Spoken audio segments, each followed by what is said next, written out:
देखिए, आज हम लोग होली की पूर्व संध्या पर, कल होली का त्यौहार जिसकी सभी आप लोगों को, सृष्टि के उपस्थित सभी यह जीव सबको, सभी पुरुष स्त्रियों को रंगोत्सव की शुभकामनाएं। यह रंग पंचमी, बसंत पंचमी, जिसमें हम लोग मोह का आनंद उठाते हैं। शब्द है मोह का आनंद उठाते हैं, प्रेम आनंद उठाते हैं और तमोगुणी आनंद उठाते हैं। भगवान शंकर के तमोगुण की प्रशंसा करते हैं। भूत भावन भगवान भस्म लपेटे हुए उनकी सुंदरता का वर्णन करते हैं। यहाँ पर कर्पूर गौरम का वर्णन नहीं, बल्कि ये कहने भस्मांग रागाय महेश्वराय नित्याय शुद्धाय दिगंबराय तस्मै निकाराय नमः शिवाय। वो भस्म लपेटे हुए भगवान शंकर, भूत भावन भगवान, देखने में अमंगलहारी वेश, ऐसे अमंगलहारी तमोगुणी सृष्टि में उपस्थित हम होलिका के पर्व पर जैसे हम लोगों के रूप रंग अमंगल जैसे दिखते हैं, रंगों में सरोबार, ऐसे रंग पंचमी की सबको शुभकामनाएं। और ऐसे में हम लोग बालकंड की गोस्वामी तुलसीदास के द्वारा रचित गई मानस की पंक्तियों से दुष्टों के, या ये कह लें खलों के, या कह लें कि ऐसे जो खल हैं, दुष्ट हैं, उनकी वंदना प्रशंसा कर रहे हैं। गोस्वामी जी ने मानस की रचना करते समय इस ब्रह्मांड में उपस्थित तमोगुण से प्रेरित अमंगलहारी वेश वाले ऐसे सृष्टि में उपस्थित मनुष्यों का वर्णन किया है, उनके गुणों का व्याख्यान किया है और उन्हें भी वंदन किया है, उनकी भी वंदना करी है। बहोरी बंद खल गण सती भाए, जे बिनु काज दाहिनो बाए, परहित हानि लाभ जिनि केरे, उजरे हरस विषाद बसेरे। गोस्वामी जी कहते हैं कि सती भाई, सच्चे भाव से मैं दुष्टों की वंदना करता हूँ, जो बिना प्रयोजन, बिना कारण या कारण, जे बिनु काज दाहिने हूँ बाएँ। अगर उनको इतना पता चल जाए केवल कि आपका कुछ अमंगल हुआ है, आपका कोई नुकसान हो गया है, या आप किसी बात से परेशान हैं, तो उनको कोई प्रयोजन नहीं है, फिर भी वो आपके दाएं बाएं पहुंचते रहते हैं। आपकी हंसी उड़ाने के लिए, मजाक लगाने के लिए, व्यंग बोलने के लिए आप पास पहुंचते रहते हैं। आप ये कह लें कि जले पर नमक छिड़कने के लिए वो तैयार रहते हैं। ऐसा उनका गुण है, प्रकृति ने दिया है।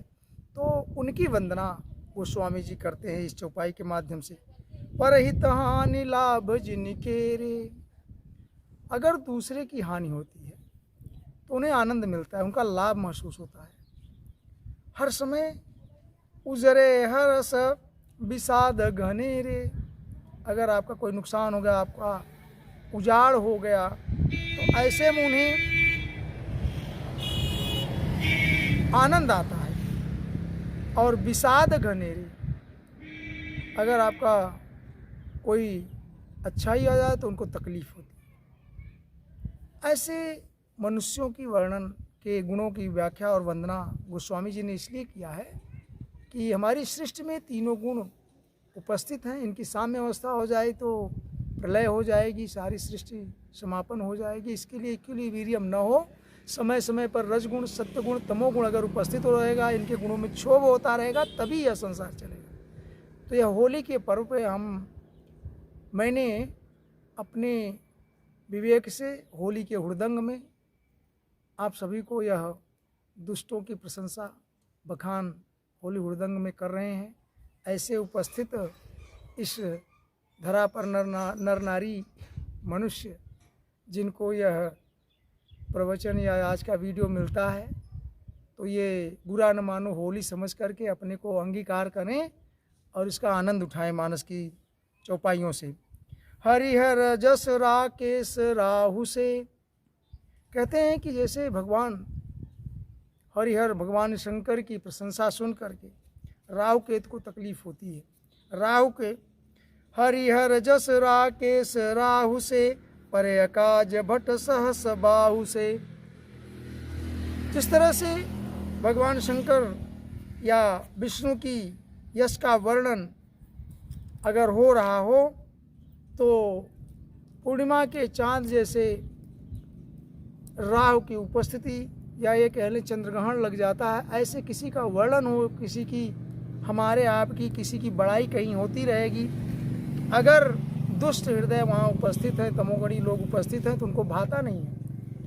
अगर आपकी थोड़ी मोड़ी प्रशंसा किसी ने करनी शुरू कर दी तो तुरंत कहना अरे चलिए भाई जानते हैं, अरे समझते हैं, मज़ा लेते हैं, आनंद लेते हैं, टाँट कसते हैं, व्यंग कस देते हैं। तो ऐसा इसलिए कि उनका वह गुण है और वो गुण प्रधान है। तो उनकी वंदना गोस्वामी जी ने इस तरह से करी है, हमें भी आपको भी करना चाहिए। दूसरे का काज हो तो अपने सहस बाहु, हजारों बाहुओं से उसके आकाज करने के लिए, उसका नुकसान करने के लिए उपस्थित रहते हैं। ऐसे लोग कि गोस्वामी तुलसीदास जी ने वंदना की है। जे पर दोष लखहीं सहसाखी, दूसरे के दोष, दूसरे का नेगेटिव पॉइंट, आपकी बुराई कैसे देखते हैं। सहस्रों, भगवान ने कहा है सहस आँखी, इतनी आँखें, हजारों आँखों से उनका दर्शन। जे पर दोष लखहीं सहसाखी, परहित घृत जिनके मन माखी। वो आपके दोष को, आपकी बुराइयों की प्रशंसा ऐसे करते हैं, दसों सहस हजारों आँखों से आपका दर्शन करते हैं, अनंत सुख मिलता है। और यही नहीं, परहित घृत जिनके लक मन माखी, आपका घी भी उपस्थित हो तो जैसे घी में मक्खी पड़ जाए वैसा काम वो करते हैं कि उन्हें आनंद तब ही मिलेगा, उनका पेट का पानी तब पचेगा जब आपका कुछ नुकसान हो। उसमें तमोगुणी में बालक का स्वभाव, महिला का स्वभाव भी ऐसे ही होता है। बालक भी आनंद हुड़दंग में मस्त रहते, स्त्रियां भी मस्त रहती। तो विशेषकर ये आनंद का पर्व है और इसमें इनकी बड़ाई और वंदना जो गोस्वामी जी ने करी है वो हम आप तक पहुंचाते हैं। तेज कृषानुरोष महिषेषा, उनका तेज कैसा है, ऐसा जैसे कि वो आग के जैसे, अग्नि के जैसे। क्रोध उनका कैसा है, उनका तेज ऐसा है जैसे अग्नि से कुछ आप जलाना चाहते हैं। तो आपकी प्रशंसा हो रही हो कहीं पर तो वो चाहते हैं आपकी प्रशंसा का नाश कर दे, जला दे, भस्म कर दे, कोई सुन न ले। और उनका क्रोध हो जाए तो यमराज फेल हो जाते हैं।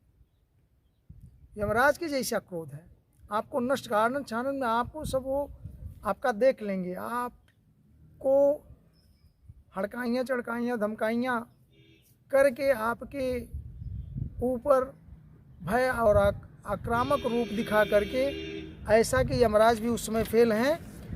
तो तेज कृषानुरोष महिषेषा, असवगुण धन धनी धनेशा।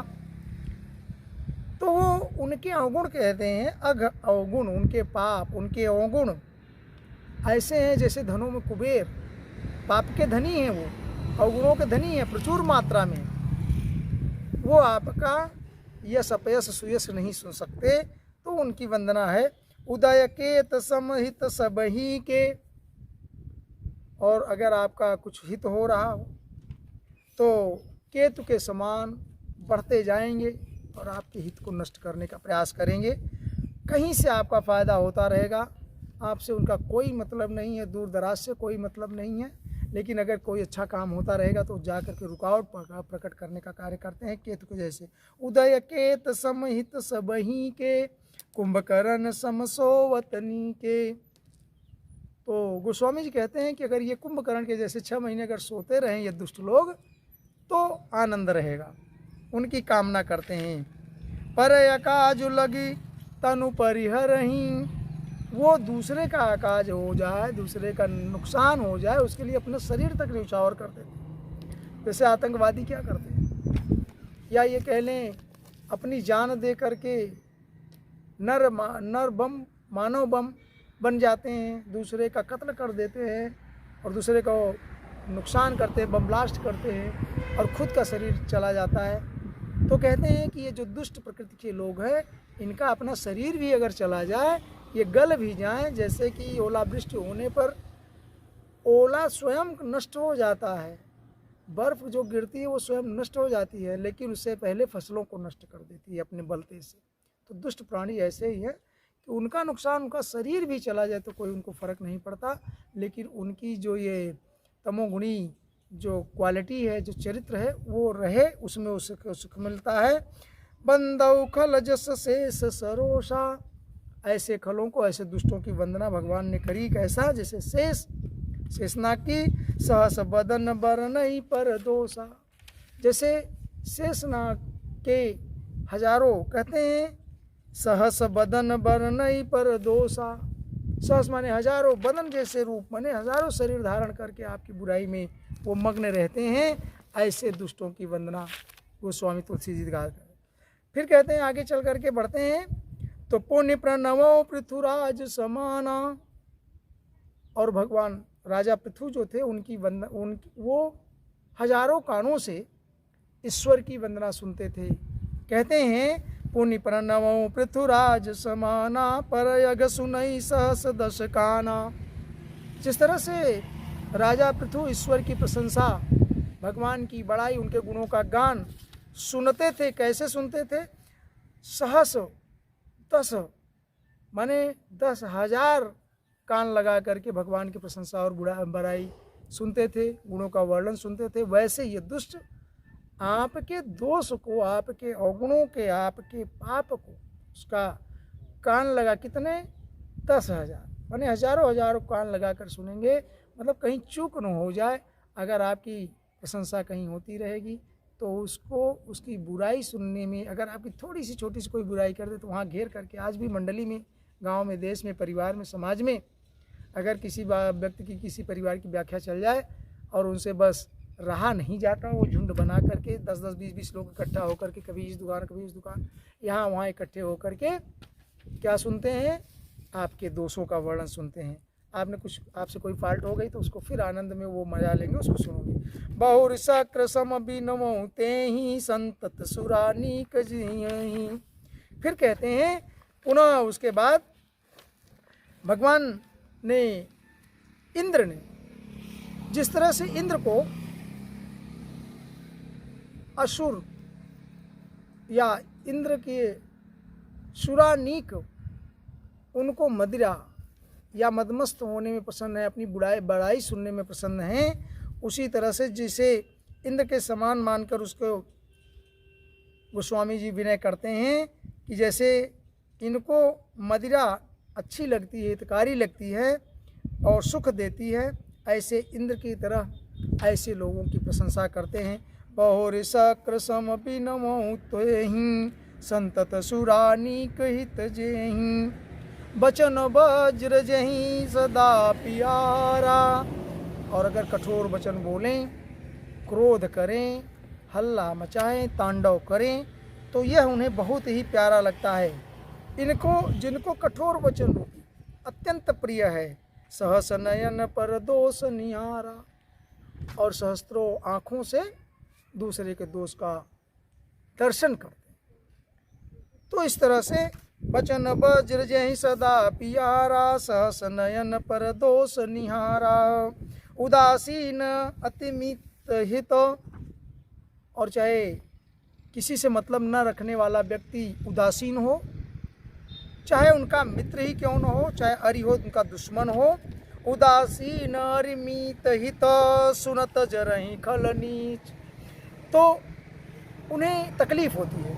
जिसका कोई किसी से लेना देना नहीं है, संत विचार है, ना काहू से लेना, ना काहू से देना, ना काहू से दोस्ती, ना काहू से बैर, अगर ऐसा भी व्यक्ति गांव में है, साधु संत है, तो उनकी भी बुराई और दोष निकालने में वो तरह तरह के पैतरे रचते हैं, वो उनके लिए न कोई संत है, न महंत है, न उनका मित्र है, न उनका दुश्मन है। उन्हें तो सिर्फ एक चीज़ चाहिए, वह ऐसा रस है जो निंदा रस के भाव से जाना जाता है।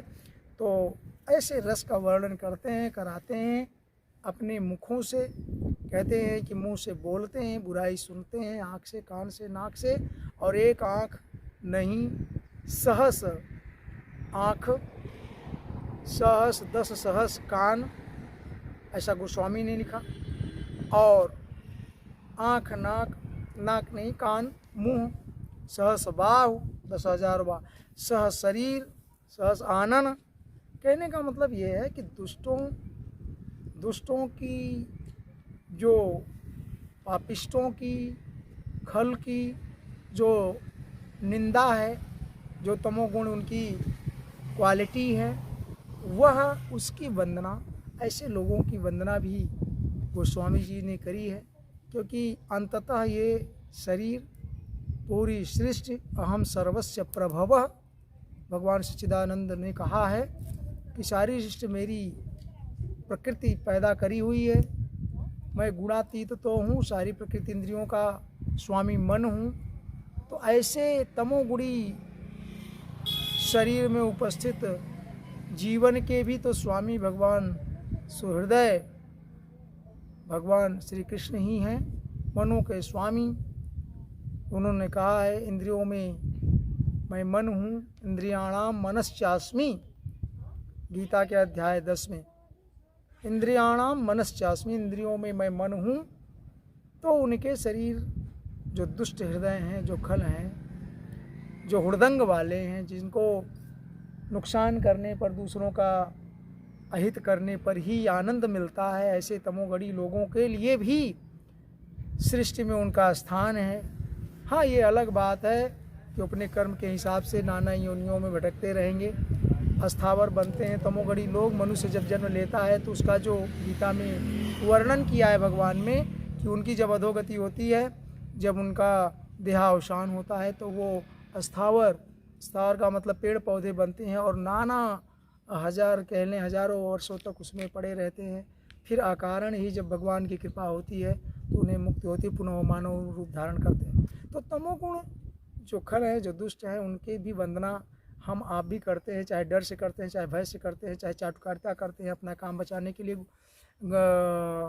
भगवत गीता में भी और श्रीमद् भागवत में यह वर्णन आया है कि दुष्टों से काम निकालने के लिए देवताओं ने और ये महर्षियों ने,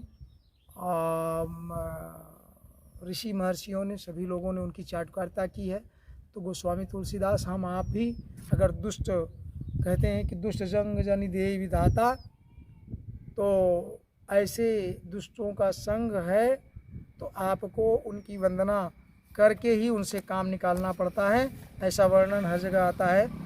इस तरह से भगवान ने, भगवान की इस तमोगुण प्रकृति में, इस होली के वर्णन पर, अवसर पर हमने आपको उनके द्वारा किए गए हुड़दंग की व्याख्या करी है, गोस्वामी जी के द्वारा लिखित। इसमें आप आनंद उठाएं और मस्त रहें, और उन्हें भी आनंद से देखें, उनकी प्रार्थना करें, क्योंकि वो सृष्टि के पार्ट हैं और आपको उनके संग रहना है। जय श्री कृष्ण।